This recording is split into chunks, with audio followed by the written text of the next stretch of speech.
Hi, this is Mrs. Dill, and I am making a video just to show the presentation that I gave in government in case a senior was absent that day or in case a parent would like to watch the video. I'm going to be discussing things that need to be thought about right now by seniors, including college application month, graduation, credit recovery, the college application process, college visits, retaking your ACT, scholarships, and financial aid.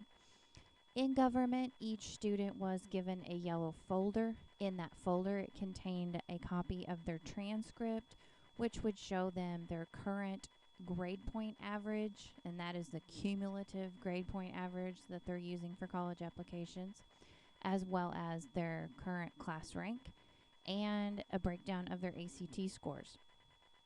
In addition, they were given several helpful worksheets that can be used throughout the senior year to guide them as they make their decisions regarding college. If a student was absent, they need to see me in the guidance office to pick up a copy of their folder.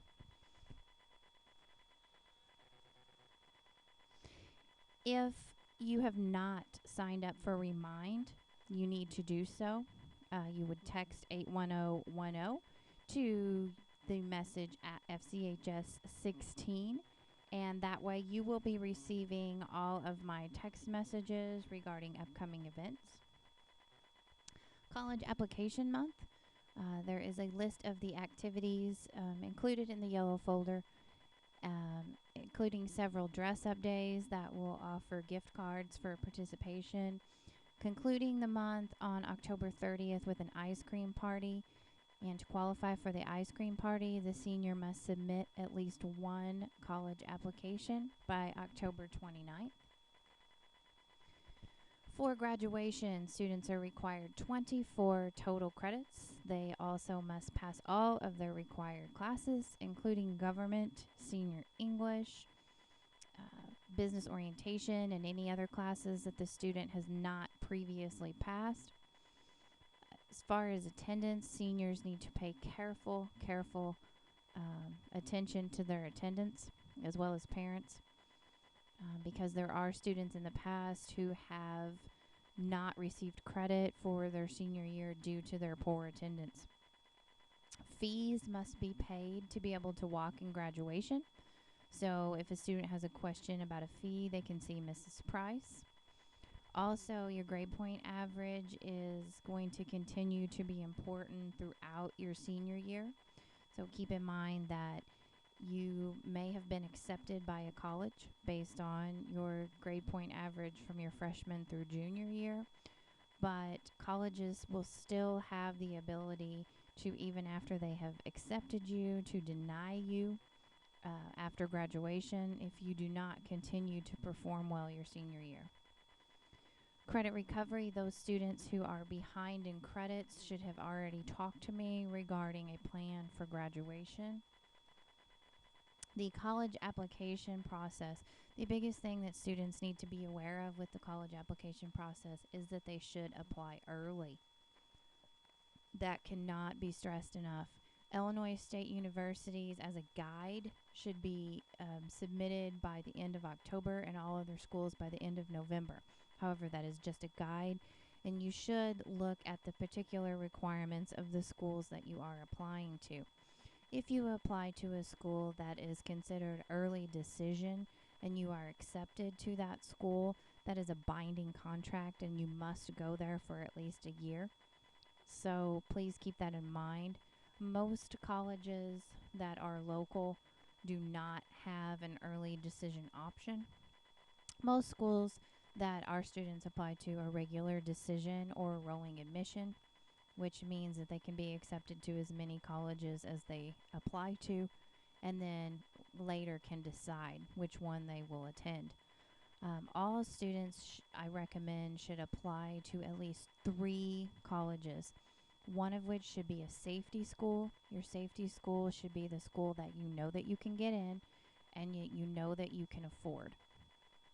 So typically students will use Johnny Logan, Wren Lake, SIU as a safety school. But just keep that in mind. That is extremely important. Merit scholarships. A merit scholarship is given to a student from a college based on their ACT score and their grade point average and sometimes their class rank. When you are filling out a college application, you have to be very careful to look and see if there is a separate application for merit scholarships.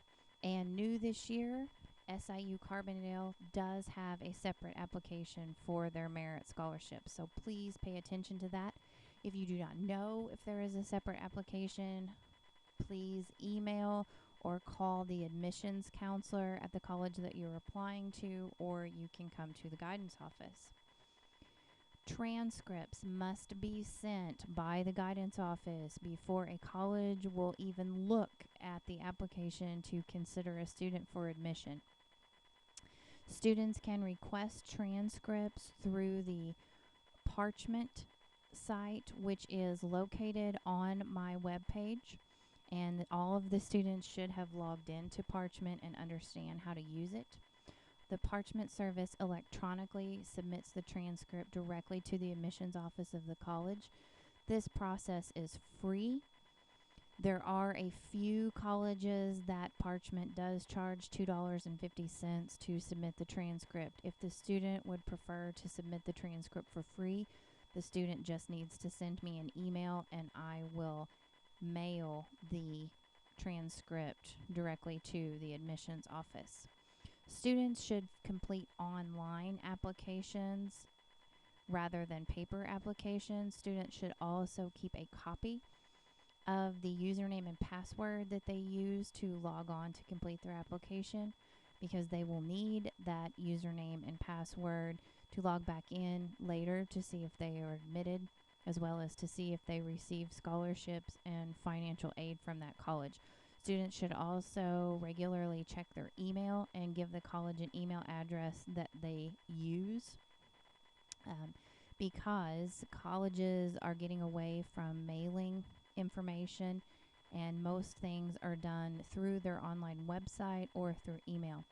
Also, students should pay close attention to the timing on deadlines, as the deadline is typically different for the application versus the housing versus the scholarships. Students have until May 1st to decide where they will be attending. So it is okay if students are offered merit scholarships from several different colleges. That was a picture of my dog. She's just checking to see if you're still listening. College visits. Students are allowed 2 college visits, one in the fall, one in the spring. First thing that a student should do is make an appointment at that college that they are planning on visiting. Then they need to see me in the guidance office, and I will give them a pass to take to Mrs. Maddox. When they are at the school, they need to get a letter on letterhead stating that they were at that college, and then they need to return it to Mrs. Maddox. There is also a college visit checklist form that can be found in their yellow folder. If the student fills out that paper and returns it to Mrs. Nibbs, they will receive extra credit for their senior English. College representatives are visiting the school typically first thing in the morning, and a remind message will be sent out notifying the students of those visits, as well as military representatives that visit usually during the lunch period. To retake the ACT, if your student would like to retake the ACT, then they just need to go to www.actstudent.org and register for the test. They can still register for the October 24th test. However, there is going to be a late registration fee at this point. Also, they could take the December 12th test or the February 6th test. They really do not need to repeat the writing portion of the test, so they can just do the 3950 test, unless they are going into education. If they are going to be a teacher, they probably should go ahead and take the writing portion of the test.